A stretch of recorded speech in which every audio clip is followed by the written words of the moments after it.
Besharam, Badtameez, Chee.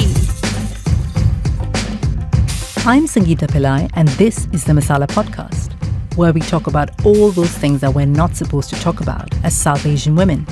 Sex, sexuality, periods, menopause, mental health, nipple hair, shame, and many more taboos. My favourite things are getting my tits out and talking shit. What a great way to start. It's time we heard the voices of real South Asian women, not just those we see in Bollywood or in mainstream Western media. It's time we had a real voice, a loud and proud and strong voice. I've never heard anyone say, how can he have the audacity to do that? It doesn't sound right. It doesn't sound right. How can she have the audacity to do that? Sounds completely different. Absolutely. We all know that phrase. Absolutely. I've invited some incredible women to sit at my kitchen table, drink chai and put the world to rights. In this very special episode of the Masala Podcast, you're going to hear where it all started, with a live recording of our launch event at Rich Mix, Shoreditch, London. I invited a panel of women who feature in the podcast to join me in front of a live audience.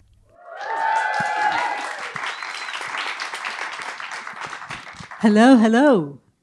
Welcome to the official launch of the Masala Podcast. So the journey of this podcast is about a year old. In November, I applied to a competition to Spotify and I won the competition. And just to give you context, I was on Google about a year ago typing in what is a podcast. So I wasn't exactly technically equipped. So it's been quite a journey to understand how the process works and how you create good content as well. And I think most important of all for me, how do you represent us? How do you represent our experiences, our voices?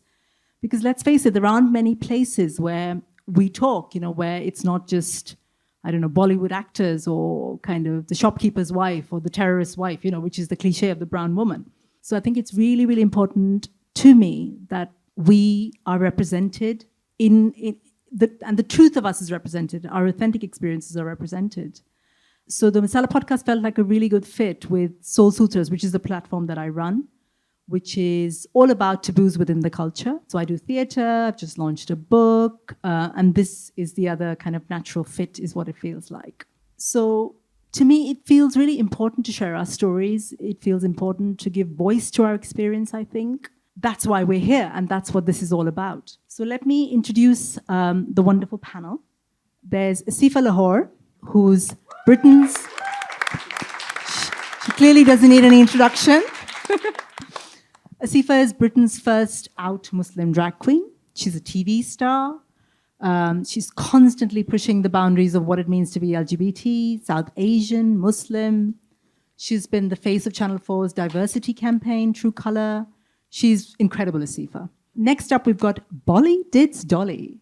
I can't say her name straight, so I've got to do Bolly Dids Dolly every time I say it. So Bolly, in her own words, is a burlesque performer who has plenty of stories to tell and a lot of clothes to take off.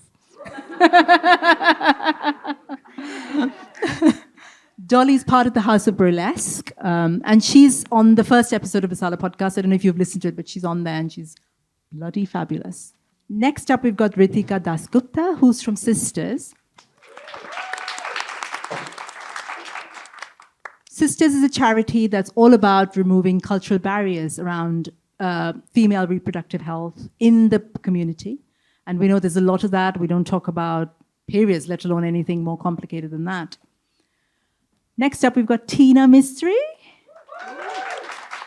She's a psychologist. She's a specialist in mental health issues around the South Asian community. She specializes in race and culture and identity and intergenerational trauma. Next, we've got Jane. Jane Chelliah is the star. Jane is a star of a Channel 4 documentary called Mums Make Porn. Yeah. She's had some very interesting experiences on the show. I'm sure she'll talk about it today. Jane is also an activist. She works around issues like feminist mothering and race and all sorts of wonderful things. Last but not least, we've got Famida Islam. who likes to be called Fam. Famida describes herself as queer Bengali and a Muslim activist. She is the co-host of London's first queer Bengali night called Udbud Queer Bangla. Am I pronouncing that correctly? Fantastic. So yeah, this is the panel, and all of these amazing, amazing women are on the podcast, so make sure you listen. So I want to kick off by asking, let's start with you, Asifa, maybe. Why do we think it's important to challenge taboos in the culture?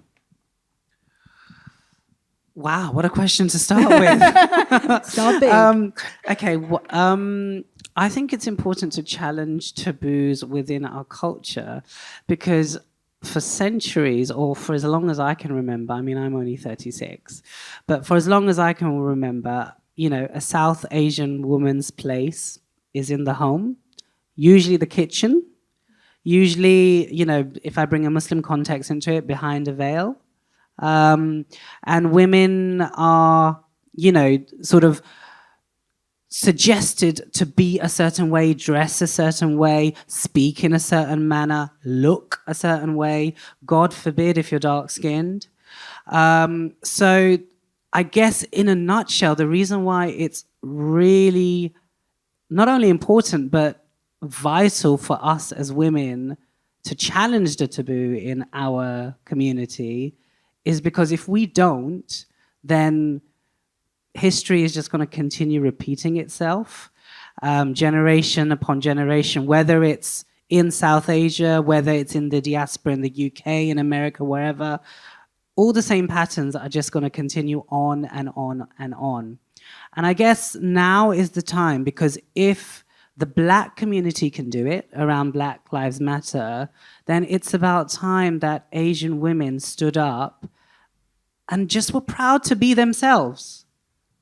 And that's simply it. For me, it's just simply take pride in being a South Asian woman. And I think that will start challenging the taboo.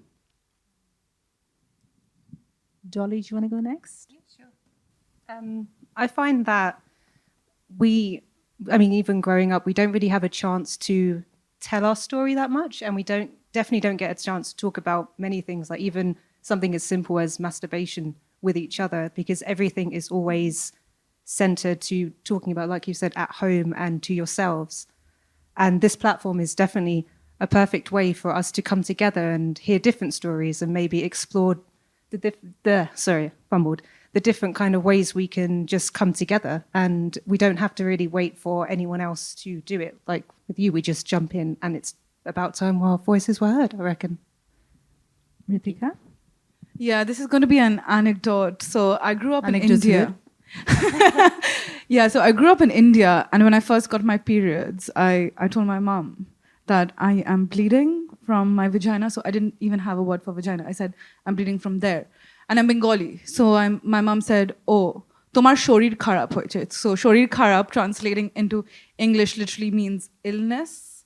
So there isn't a word for periods. It's called mashik, which means the monthly problem. And every time, like, I only started buying pads when I turned 18. Before that, my mom did. And when I turned 18 and I went to the shop to buy a pad for myself, they gave it to me in a black plastic bag. It is such a big taboo. Like, you cannot, like, there's not a word that exists for periods. So it's time, you know, men around us know that females bleed, people bleed, and it's normal to, like, go out there and buy a pad for yourself. So yeah. And adding to that, because there's so much kind of taboo around period within the South Asian community. Absolutely. Whether it's in India, you know, where you don't go to the temple, you don't cook. You don't cook, yeah. You know, what's that? How? Because the food's going to spoil if you, yeah. you know, you don't touch a plant because the plant's going to die. Yeah.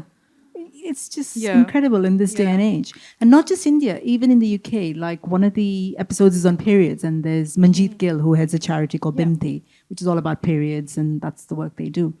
She was giving me statistics. There's a lot of girls growing up here as well, where it's the same sort of thing. Because say if the family's moved, I don't know, 50 years ago, it's the second generation. They bring that same value system here. So again, girls are not allowed to go into the kitchen. They're not allowed to attend weddings and things like that. Absolutely. Because they'll spoil the atmosphere. So I live with my brother and his partner here, and when I moved here and I got my first periods, I stained the bed sheet, and I had to tell my brother. And when I told my mom, I told my brother, she was shocked. She was like, how could you tell your brother you're on your periods? But I also have endometriosis and PCOS, and I live with him. And for the longest time, he did not understand the problem because he did not grow up around women expressing themselves when they are on their periods. So now we talk about it, and I think we all need that space where we can talk around men about the problems we face as women on a daily basis. Yeah. Tina, do you want to go next?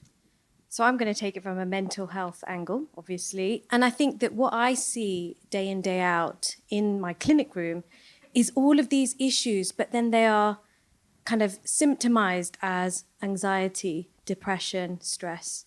So if we dismantle what is anxiety, what is depression, what is stress, what is trauma, it's all of this stuff we're talking about. It's all of this oppression, all of these things that we have been told we have to do, but it's conflicting with us internally. So this idea of internal conflict is what causes our psyche distress. And that is what we see in our mental health systems. And these are the things that often people find it so difficult to articulate in when they see a therapist or when they see their doctor. And I think that we need to start addressing this from the top level so that we don't get to see it in the therapy room or in the GP. Because that's where it ends up. Exactly, that's where it ends up. Yeah. Jane. So I think it's really vital for us to speak up because female powerlessness is actually celebrated in the Asian culture. So true. It's seen as being a virtue. And when I was brought up, and it still happens, right? Constantly sentences would begin, don't say that. Yeah, constantly being told what you can't say. So silence basically was the norm, and speaking up was taboo. So this is why we need to speak up, basically. Even the very act of speaking up is seen as defiance against the Asian culture. So speak up, write, break the silence, literally. Fam? I guess actually I share the same stories about periods. So when I was younger, I think I was about probably 9 or something, and my sister ran away from home. Well, her story is not mine to tell, but her story lives with me every single day of my life. But before she ran away from home, she actually sat me down on a chair and was like, okay, she made me wear like underwears around my knees and was like, okay, so this is what you need when you start seeing some red stuff. I was like, what do you mean? She's like, don't worry about it. I'm just going to train you what you need to do. I still was unsure about what was going on, but yeah, she taught me how to actually put it on my underwear, and yeah, is something that my mum wasn't able to teach me. And so she eventually left, and obviously the entire family was distraught, and so was I. I was left with 2 brothers. Yeah, and one day, I think I was 11 and a half or something, and I came on my period, and I said to Mum, okay, I think my sister actually told me about this. I think I need some of these things. And that was it. And then, and also I realized, like, leg hairs and underarm hairs and pubic hair. And then, my mum said, okay, I think you're around about that age now. This is what you need. It was a hair removal cream, which is probably not the best thing to put down there because, then you end up with BV and everything else that you're not actually taught about. And when you're in serious pain, who do you go to? You talk to your mum about paracetamol and all that stuff. Yeah, it's just, it's quite a lot of stuff that went on in the house. And if your mum's ill, then who do you go to go to the shops? Because my mum wasn't allowing me to go out to the shops to go and buy these things. So what is it? What do you tell your brother to go get? You don't actually tell your brother to go get it. You just have to deal with tissues for the day. Can we stay with you? And I'd love to have you speak a bit about kind of your background, being Bengali, being Muslim, being queer, and then coming out and then also starting to do the work that you do with the group we mentioned. What's been your journey? What is the kind of big motivator? What powers you to do the work that you do? My brother outed me to my family. He read my diary. He found my diary in my room. It was in the most secret place that I thought was really, really quite secret. And I confided in him. And he was actually the one who told me to start writing in a journal. So, because I wasn't able to speak to anybody, and both my sisters weren't at home, and I wasn't able to speak to my mom, and I was going through a lot of stuff through secondary school. Yeah, and into college, he said, start writing in your diary. And I did, but he went and found it, and he told my mom, and then the entire family found out, and it was just awful. So ever since then, just generally growing up, the notion of privacy was just really hard to come by. If you lock your door, why are you locking your door? And then you have your lock taken off from the door, and you have to sleep with the door open, and your mum will check in on you and stuff, and it's just like there's just and then obviously it felt really it was in my childhood and teenage, and then growing up into adulthood was just invasive. It was just intruded on all the time, and then eventually I was basically kicked out of home, so I had to start thinking about how to just be myself and be okay with the fact that I am queer. I did go to the police actually, and then because it was an awful coming out thing. No, it wasn't even coming out; it was just exposed. It was just awful. So I went to the police, and the woman was actually Asian. She was Indian, and she said, "Have you just thought about maybe not being that?" No, I bloody haven't, because that's just it. Yeah. So yeah, that's been my motivator since. My arsehole brother has been a massive motivation. Yeah. I mean, including my arsehole father, but that's another story. And do you think the work that you do will help other women like you? And do you find that your story is very similar to a lot of other stories of queer women in this culture? Yeah, I would say mainly, I guess, Sylheti Bengali Muslim. And I know this because actually when me and my mate started Odbud, the queer Bengali night, I just went all out. We both went all out with the marketing and stuff, and we just tried to spread the word as far as we could. We weren't expecting many people, but babes, there were so many people there, so many Bengalis, so many queer Bengalis. We had no idea. We were like, what the hell is going on? We thought we were the only queers. Thought we were the only queer Bengalis. People turning up in gamsas, and wow, we were like, wow, this is amazing. But not only that was amazing, was people were reaching out to me, and I say people, but actually cis women, Bengali Sylheti Muslim particularly, were messaging me and saying, really, this is amazing. I'd love to come to one of your events, but we can't come out at night. I can't come out at night. Yeah, can you do a daytime event? I'm like, yes, babes, we're working on it. You're listening to Masala Podcast live at Rich Mix in London.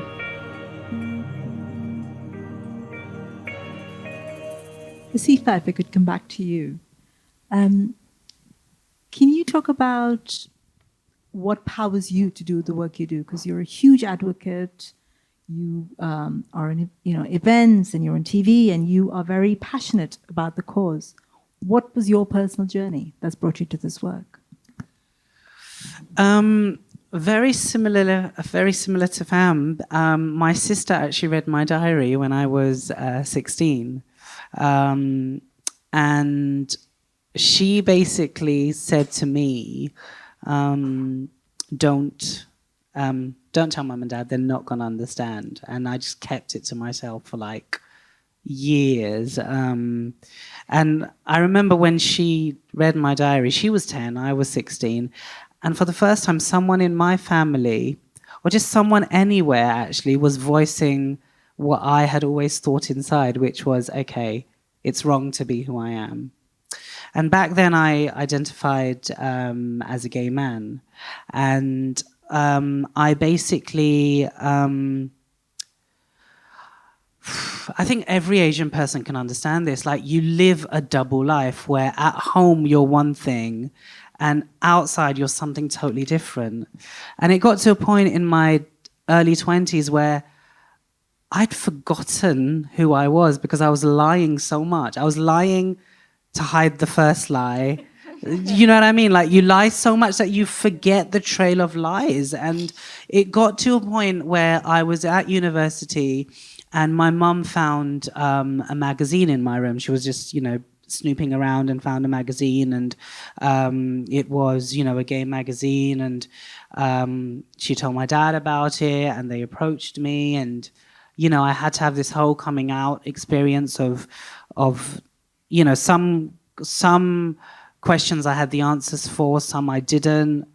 Some I did, but I didn't want to discuss with my mum and dad. Like, who wants to discuss like their sex life with their mum and dad? Like, in my early 20s. And I, God, I was whisked like to the GP because my mum and dad thought, okay, we don't really get what the word gay is, what it is. Is there something that, can medically be done? Because they thought maybe there was something medically wrong with me. I remember my dad, or was it my mum? No, it was my mum actually that asked me, does this mean that, you're female? Or let me say in Urdu, iska matlab hai ki tum hijra ho, right? So, and I was at that point in my life, I said, no, I'm not trans, simply because in the UK, in the late 90s, early noughties, trans visibility was like zero. Like, I saw more trans women in Pakistan and India than I ever did in the UK. And I just, because I was so bullied at school and at college for like being effeminate and for being gay, I just assumed, okay, I'm gay, I'm an effeminate gay man. So I had a massive coming out, got taken to the GP. When that didn't work out, I got taken to the masjid, spoke to the imam, and agreed to like a marriage with my first cousin in Pakistan. And 6 months into that engagement, I just fell into a massive depression, and my tutors just pulled me aside at university one day and said, what's happening? Like, you're handing in work that isn't up to your usual standard. And I just kind of burst into tears, told them what was going on, and they deferred my year. It was my final year that they deferred. And I was put in touch with like LGBT charities in central London. And very similarly to Fam, I literally, up until that point, I thought I was the only LGBT Muslim in the entire world. And when I met other, like, men, women that identified as queer, it just blew my mind. I was like, oh, okay, so I'm not on my own. There's so many other people like myself. I went back to mum and dad and I just said, look, I'm not, main shaadi nahi karunga, basically. And obviously it was my first cousin. It created a massive rift in the family. Mum and dad never told them at the time why the engagement was breaking off, but it caused a massive rift. I then went on to enter into a marriage with my boyfriend of the time. And I was out clubbing one night and I entered a drag competition, and that spiraled into my career, basically. And it got to a point where I'm very sure that Fam gets this as well, where you're doing your club nights, you're doing your events in the queer Asian community, and you're hearing all these stories of people living double lives and, people stuck in marriages or being forced into marriages, or, people coming to the clubs and then suddenly going missing and never coming back. And rumors spreading about honor killings or, hearing stuff in the papers. It got to a point where, as an Asian person, I have a business mind. I can either look at the money and look at all these people coming in and paying my mortgage, or I can actually do something about it. You know, I felt that I was in a privileged position where I was out to my family. I was, you know, people coming and telling me all their stories. And I just began doing documentaries with the BBC and Channel 4 and began putting like myself out there. And it was through my drag career that I realized actually it's, for me, my gender identity is much more than just performing as a woman, as an ultra feminine, you know, drag version of myself. Actually, I am female, and I came out once again as transgender 2 years ago. And my mum and dad actually accepted me being trans way more than they ever accepted me of being gay. And I don't say that as a positive thing. I think, you know, I as well as the T, I'm shouting out about the LGBT plus, you know, and I include straight people in that as well, because I'm not just ghetto. I don't believe in ghettoizing an issue.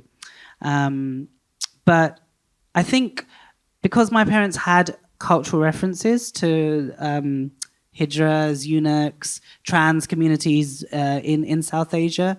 I mean, it's interesting. We're living through times where in the West, we're really struggling with transgender identities. I mean, you pick up a newspaper and you read all these weird stories about people feeling challenged by trans people. And yet, in our motherlands, it's completely legal right now to be transgender. In Pakistan, in Bangladesh, in India, Nepal, Sri Lanka, it's like completely legal. Yes, there's a lot of discrimination and there's much more social work to be done, but legally, it's absolutely fine for you to be transgender. I guess I am a woman of a certain experience, and the reason why I shout out about it is because I know that, you know, behind me or in front of me even, there are many women and people that don't have either the confidence or feel invisible, feel like their voices are not being heard or will never be heard. And I feel, you know, if we look beyond the whole queer, the whole transgender thing, I feel many Asian people living in this country today feel that they don't have a voice, or they feel that they're not being listened to. So I guess in answer to your questions, the reason why I am passionate is because the issues, although they've affected me personally, I can see that so many issues within the Asian community are affecting my sister, my mum, my dad, the local imam, the whatever. There's so many parallels to our identity that probably go way beyond even British India, you know, way before colonial at times, where we are kind of embodying all these barriers, all these obstacles, all these issues today when we really shouldn't be. So that's why I shout out about things. Brilliant. Would you say, I think this is for all of us actually, that it's a lot harder if you come from the South Asian culture to be queer, to come out as gay, to do something different, say like Dolly, the work you do. It's almost like it's another level of difficulty on top of what is already difficult. Would you say that? Dolly? I feel like it's every time there's like this sort of subject, it's almost like I hate to say it, but it's like coming out constantly with another, oh, so I'm bi and also I do this. And even when you get to one basis of just going to your parents and exposing your truth, then there's, like you said, the lies within the lies, because then everything has to be kind of full circle in order for you to fully have that conversation with your parents if you want that conversation. Could you talk to us, Dolly, about how Dolly went from a nice Punjabi girl to taking her top off in burlesque clubs? Oh, dear. Uh-oh. No. Definitely a massive body positive everything. And that's come from my kind of background of being born in Prince Regent, East London, which I pride myself on because I always go back to that as being my kind of roots. But my family in general, we were surrounded mainly by, how can I say, the only way to get Asian culture was to go to Green Street or kind of go to those certain areas and kind of find your people. But then even going there was not really an outlet for us. So I spent most of my times being scared of leaving the house because of whatever was going on outside, like racism and stuff like that.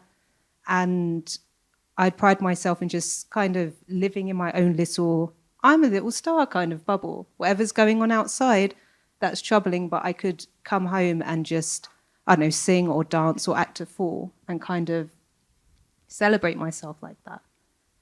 There were times when I would be mistaken for my appearance as a boy a lot more than being a female. So a lot of the times I'd kind of be reminded that I'm not a female, the way I looked, the way I presented myself. Sorry. And eventually I just started going, okay, maybe this is my identity.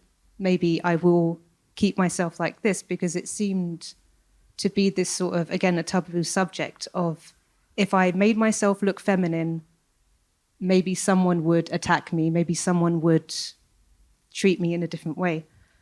And the long story short, obviously, that's not the case, because it doesn't really matter what you wear or what you don't wear. I think there's a fine line between consent and what is not consent. So there were a lot of things I had to catch up quickly as a young girl. And I found my spirit in, just cliche to say, just dancing and expressing myself. And I used to go to a lot of dance classes, and they were summer schools as well, because we didn't really have like the opportunity to go to academies and stuff. And I would get whatever I could out of there and then go home and then do the exact same thing at home. Then came going to enter the sort of career world. What are you going to do with your life? Not going to be a doctor then?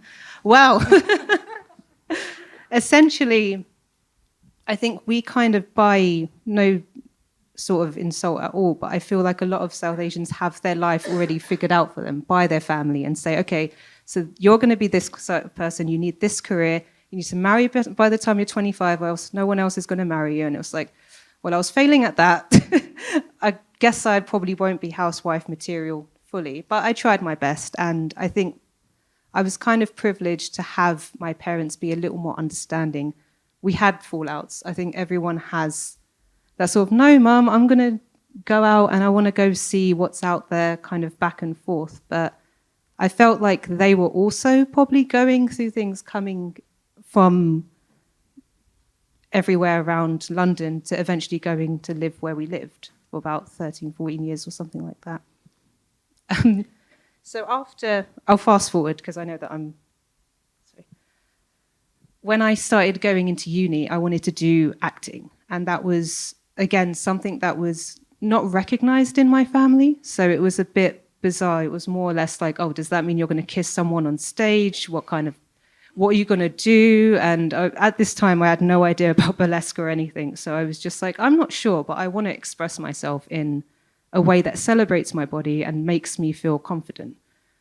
And eventually, that's when I started looking at videos. I started going out to like little places like Cuba and around Soho, and just started watching and seeing a lot more, and just kind of going, this makes me feel much better than watching a Bollywood film where female is in the middle, dancing really sexy, and all these men are sitting around just gawking at her. And I was just like, when I see performances, I see a beautiful woman in the middle of the stage, and she's kind of being validated by other women in the crowd, and everyone's kind of got that love to give back and forth. And I think that love was lost in myself. And I kept reflecting and going, well, this is one way, the way to be the housewife, the way to be career-wise, get a career, blah, blah, blah. All this colorful, extreme, like, punk world was just calling to me, and I was just like, oh, this is so nice. I feel so comfortable in this sort of space. I feel safe, which is definitely what I lacked in different parts. Eventually, I think the first thing I did was just stand in the mirror and just give myself a good look, just completely naked, and just go, this is your body. This isn't anyone else's body. This isn't like a property of anyone's. This isn't going to get married soon or whatever. Like, this is your body, and this is what you're doing with it. Do you like what you see? And I had to trail through like top to toe of all the insecurities and everything like that till I got to a point of going, actually, I feel I feel good despite the bullying and everything that was thrown at me. I just thought, well, I'm not going to let them win. I'm going to let my body win. So it's when I started going to House of Burlesque and I met Tempest Rose, and we kind of just like had a one-to-one, and she basically showed me like the classicals and the sort of drag, and kind of getting on stage and just starting to reveal and starting to feel sexier within myself, because I thought, well, what's wrong with feeling sexy? Nothing. Unless if you find my sexiness to be a problem, then sorry, more or less. And eventually I think I had a few more messages and people out there kind of telling me that they loved what I did, and they loved the expression and the sort of like the bad Betty energy that I was kind of giving, which was basically my whole body being a middle finger to anyone who ever kind of tarnished it or made me fit into this box. And ever since then, I've just kind of burst out that box any opportunity that I can. And now I'm just finding like even more like Asians who are doing burlesque, like Misty Lotus, who's all the way in Switzerland, and she messaged and said that there's not enough of us celebrating ourselves like this. We should be doing more. Like, that's my journey there. But even that act of taking ownership of your body feels revolutionary, doesn't it? In a culture that says, actually, your body is not yours. Yeah. You know, that's how we're brought up as young girls. It's like, oh, you know, this body, but it doesn't belong to you. It's the husband's, or it's somebody else's, or you protect the body from someone else who's going to attack you. Yeah. So the act of standing in front of a mirror naked, looking at yourself and saying, oh my God, this is me, is in itself revolutionary, I think, in the culture. It's reminding yourself to take ownership, because as women, we've kind of, even like to say arranged marriage and being put out there, it's like, this is my model daughter. She's got, I don't know, 12 A stars, and she's got this and she's got that, and I'm just there with my D's and E's just going, oh no. But that's just it. It's kind of just that, you know, taking a stance on yourself. Tina, if I could come back to you, what's your journey been? Why the work that you do? What's brought you here? It's a complex one, because I think that mental health affects us all. And I think it's whether we choose to see it or we don't choose to see it. And my journey was when I realized that I you know, as a teenager, I grew up with this kind of conflict that we've all sort of touched on, this dual identity, this kind of, oh, I have to wear Punjabi suits at the weekend and I feel really ashamed about that, and I have to go to the mandir and I won't tell my friends that I had to go to the mandir at the weekend. And then I would kind of slap on the makeup when I'm leaving the house, make sure my mum doesn't see how short my skirt is, and all of that. And I remember just feeling that massive wave of, I don't know who I am. Like, I'm trying to be two different people.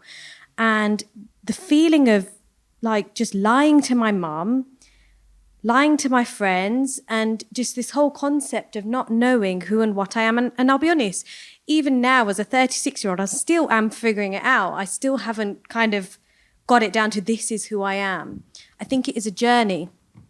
And I think also the things that we experience as we grow up, you know, traumas, losses, rejections, all of those things, they affect us. And, you know, when I think about deaths, nobody sat down and said to me when my grandma passed away or my granddad passed away, how are you? Like, what, you know, what we're going through, this is, you know, people cry and it's okay. All I remember was wailing and this extremity, and I was watching it and I was feeling all these feelings. And I remember a sense of like being cut off from those feelings because I didn't know how to express it. And then you're just left with all these really strong emotions. And I thought to myself, hang on, this can't be right. This, surely, there's got to be words for this.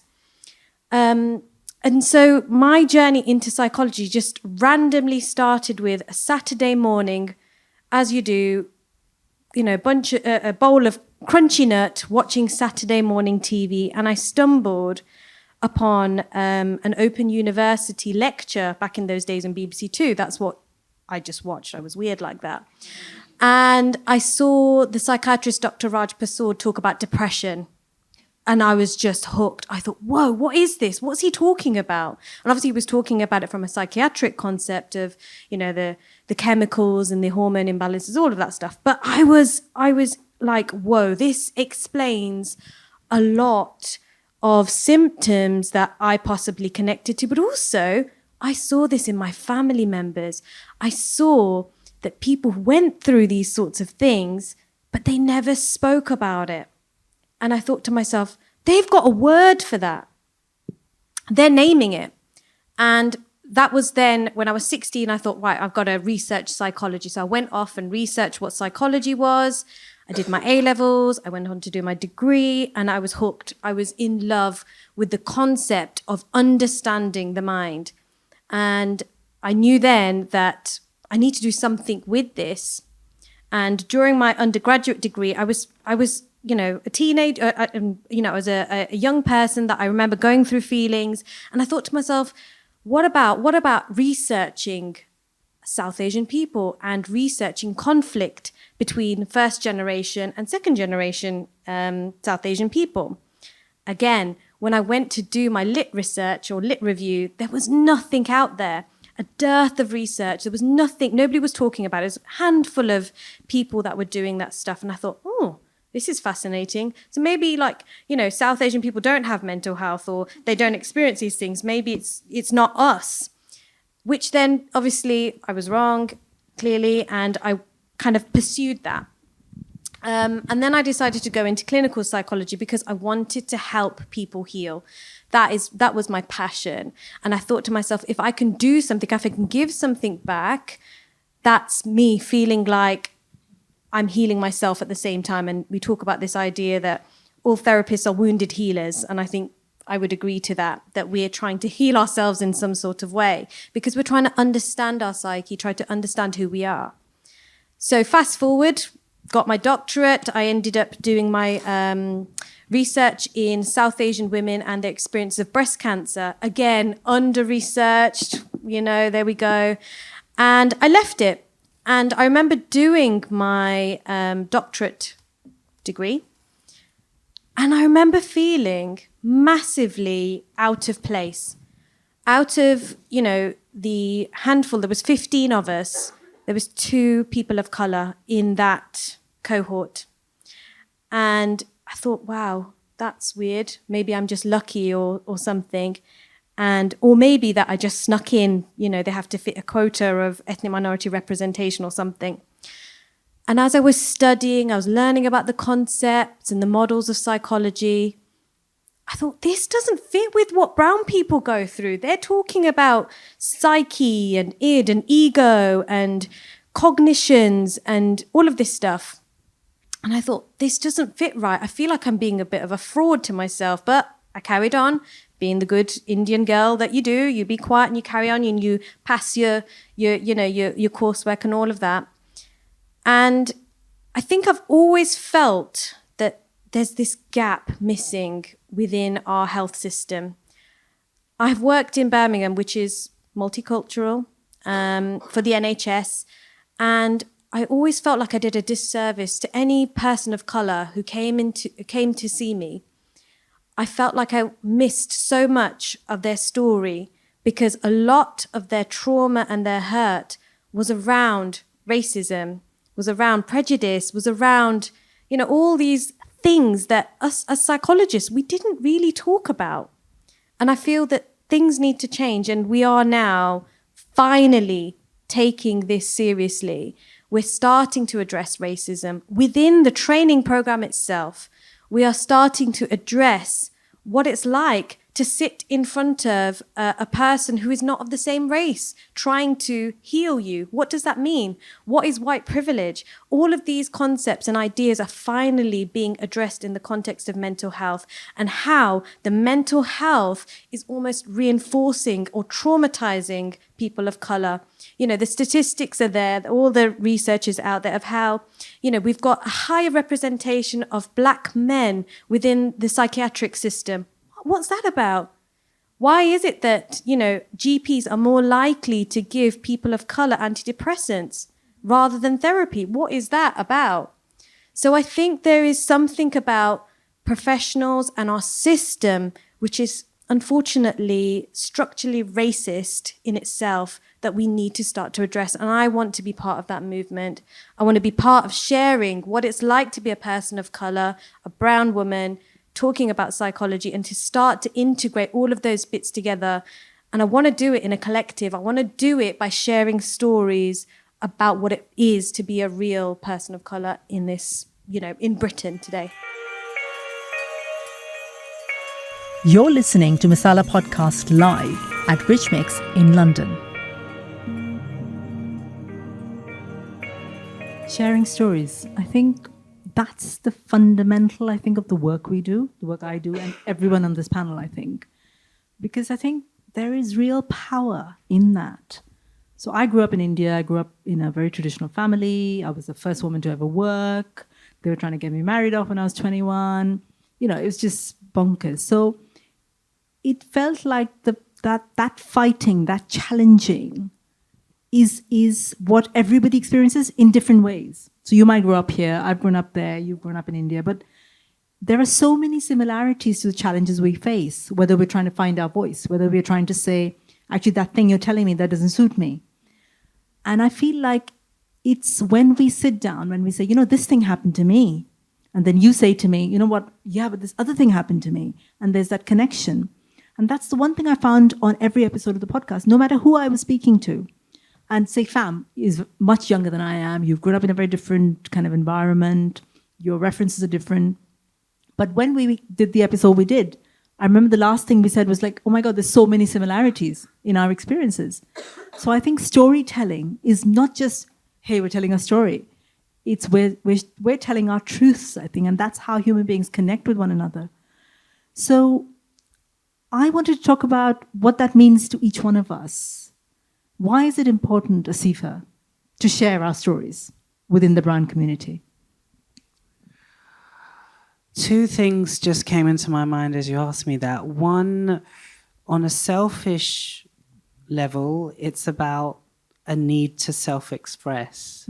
Because when you've been silenced for so long, or when you yourself have silenced yourself for so long because you're scared of what the community will think or, your family will think, there is this need to let it all out. Literally just, I think the coming out, whatever identity you identify as, just that first need of coming out, it's definitely a self need where you need to get out of all these shackles that have been put on you and express who you are. And sometimes, like Tina said, it's a journey because you're constantly reevaluating, you're constantly finding new concepts and pathways within yourself, because for such a long time, I definitely confined myself for so many years. I hid myself away. So firstly, definitely that whole selfish element. Secondly, if not us, then who? What are we waiting for, I guess? Or what? I don't know. I think, let me put this out there. To everyone. Maybe as Asian people and maybe as Asian women, we have a savior complex where maybe a man needs to save us, or a man needs to guide us, or a man needs to, provide for us. And because we've always had that, or we've lived with that psyche, I find, unlike black women, Asian women don't have that, I don't know what it is, I don't know how to describe it, but we just don't have that power, or whatever you want to call it, to really go and do it.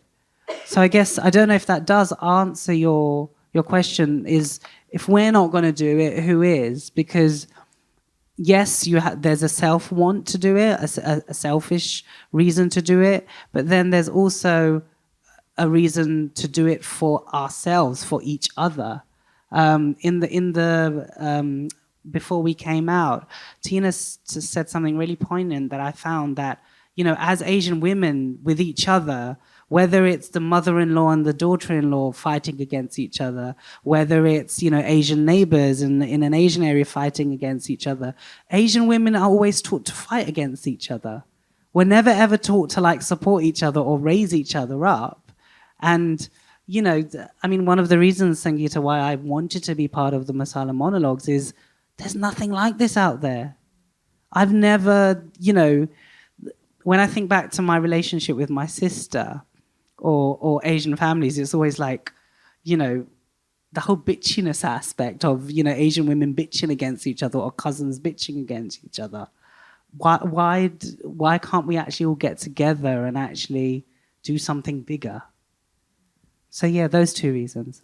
I think I just wanted to add, what you said about why is it that Asian women don't speak? I think it's generations of conditioning. If you've always been taught, and your mum and your grandmom's been taught to keep quiet, to sort of never challenge, to never question, it's a really difficult thing. And the other thing I think I wanted to mention was the kind of infighting. I think, again, it comes from not having power. So if in a traditional family structure, there is, very little power given to the women, the little bit is kind of fought upon with the mother-in-law, the daughter-in-law, the, sister-in-law. And I think that's in my, that's a guess. Could I just share something that's just come up for me? Since transitioning, my relationship with my mum has obviously transformed. And very recently, my mum's in her early 60s, and she's beginning to, I don't know what the word is in English, but I'll say it in Urdu, wo jhukne lagi hai. Like when she walks, she's beginning to fall a little bit. And I'm like, Mum, she said to me recently, I know why this is happening to me. And I said, why? And she said that as a child, as a teenager in Karachi, where she grew up, she was always taught never to stand up tall because it would सीना तान के नहीं चलो क्योंकि breasts will be exposed. So she was always taught to literally walk with, her chest downwards, and that her posture has always been downwards. And when you're talking about generation upon generation taking this on, that just came to me is, obviously my mum now is revealing so many things to me that she wouldn't have revealed to me when I identified as male. So it's definitely, it's even beyond generations. It's cultural, it's colonial, it transcends so many things before us, and yet we're still carrying all those things that are centuries old. And we're here in the UK doing that. Rittika, if I could come back to you. What is the importance of sharing stories within the work that you do? Yeah, because that's critical, isn't it? I actually wanted to talk about oral narratives in the South Asian culture. It's age old.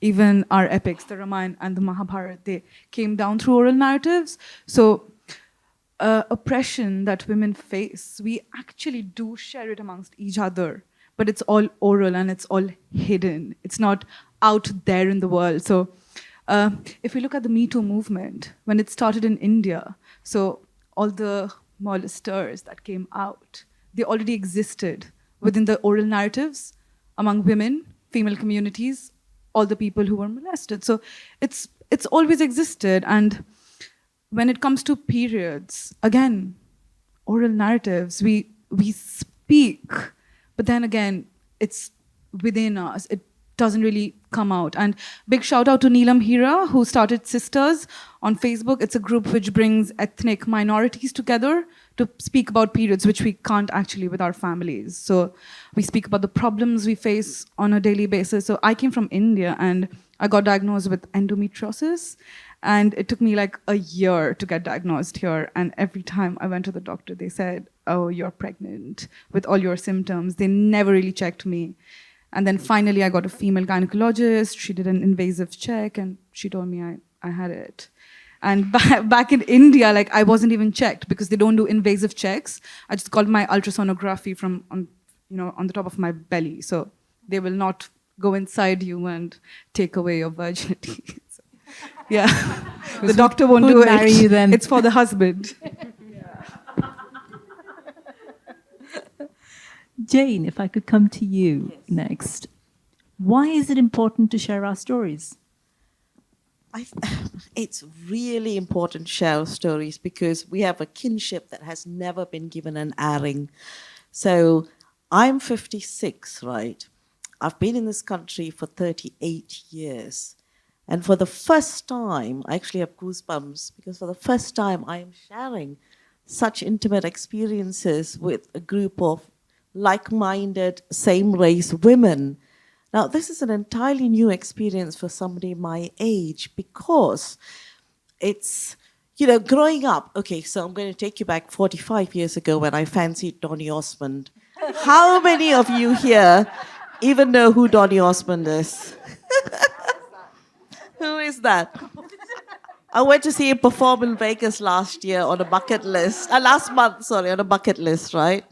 So when I fancied Donny Osmond 45 years ago, I was seen as being a really bad girl. And he was a pop star. I mean, come on, I was never going to be able to meet him. But that gives you the context within which I grew up, right? So our sexuality was completely, it had to be buried. And when I say sexuality, I don't mean the act of having sex. I also take it in a approach it in a holistic way. So it's how you dress, what you think, what you say. I had to be careful couldn't wear something beyond a certain length, what I said, what I thought. My whole growing up was censored, basically. And then I came to this country and there was no one to share an experience with because this was the early 80s, right? So it was, quite understandably, it was white normative, right? Thatcher was in power, first female prime minister, and racism was totally acceptable. It was completely acceptable. There would be times when we would have to stay indoors because the National Front was marching. Our voices were never heard. So even though I left all that culture and came to another culture, I was still being silenced politically. So what we do is also political, by the way. The personal is definitely political. So fast forward, 10 years ago, I started a blog. And do you know how hard it is as an Asian woman to be heard in the blogosphere, which is dominated again, by women whose experiences you don't have overlaps with. And then I had my daughter at the age of 40. I don't mean to take you through every year of my life. It's just the milestones, by the way. And then I had my daughter at the age of 36, and I thought, you know what, bloody hell, becoming a mother isn't just an activity where you change the nappy and you feed the bottle, give the baby the bottle. It's more than that. And where am I going to draw this inner strength from? I have this mixed race child who's half white, half Indian. And it was then I started to think, no, even if on my own, I have got to reach deep down somewhere. So I started looking into mother literature, academics around the world who were writing about motherhood. And from there, I was able to draw on my race and start forming stories and start telling these stories, even though people were hardly interested. But that was my blog. I used it. That was my voice. My written word was my voice. And then along came the opportunity last year to star in Mums Make Porn. And friends and family said to me, you're going to bring shame on the family. People will spit at you on the streets. And I thought, you know what? I don't care. I'll spit back. And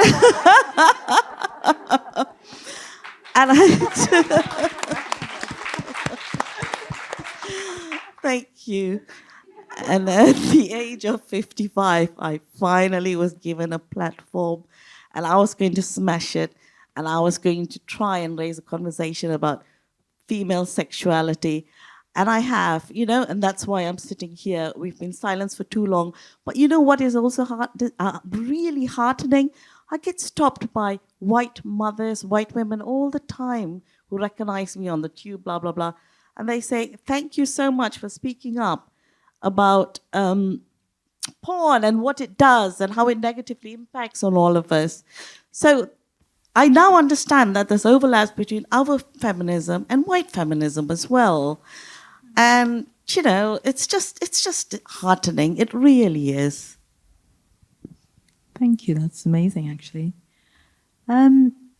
The other question I wanted to kind of throw open to the panel is, the power of the collective, which sounds really kind of big and weighty, but even now, us sitting in the dressing room, the conversation we just had, that power of that is incredible.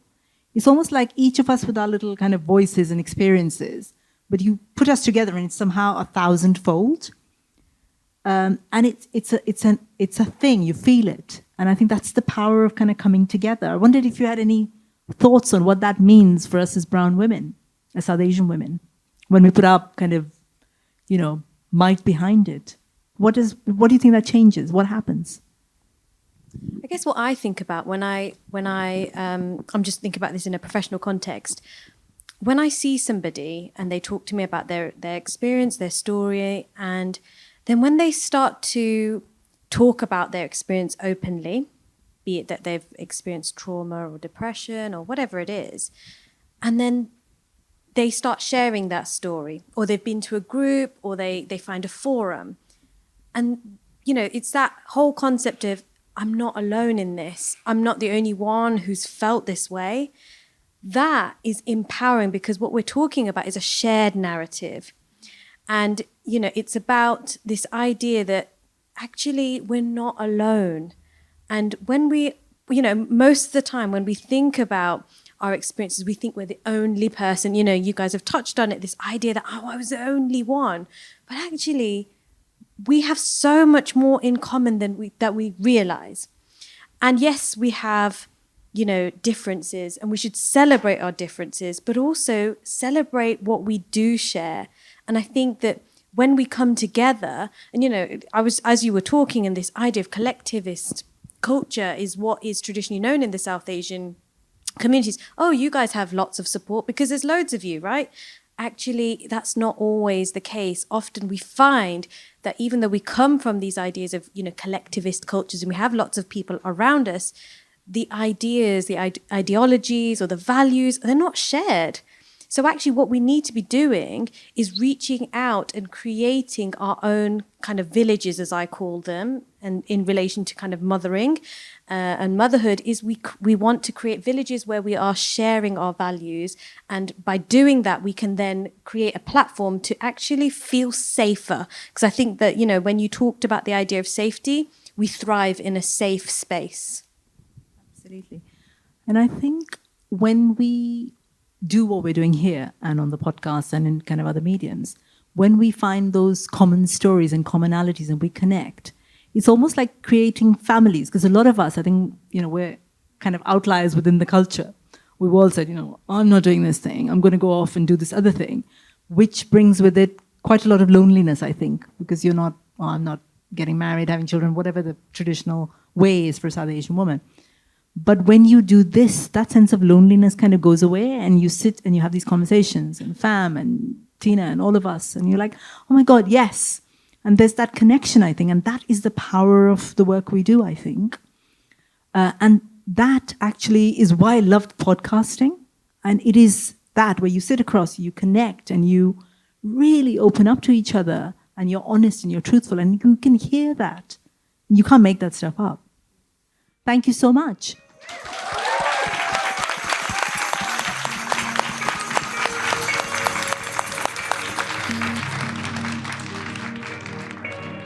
I'm Sangeeta Pillai. Thank you for listening to the Masala Podcast.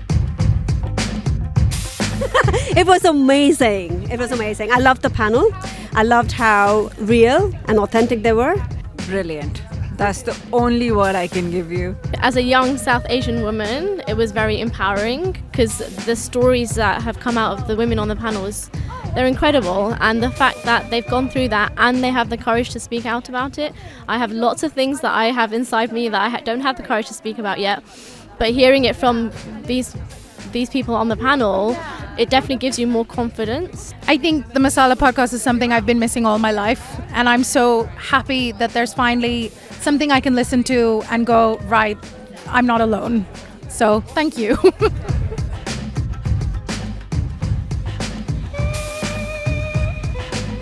Masala Podcast is part of my platform Soul Sutras. What's that all about?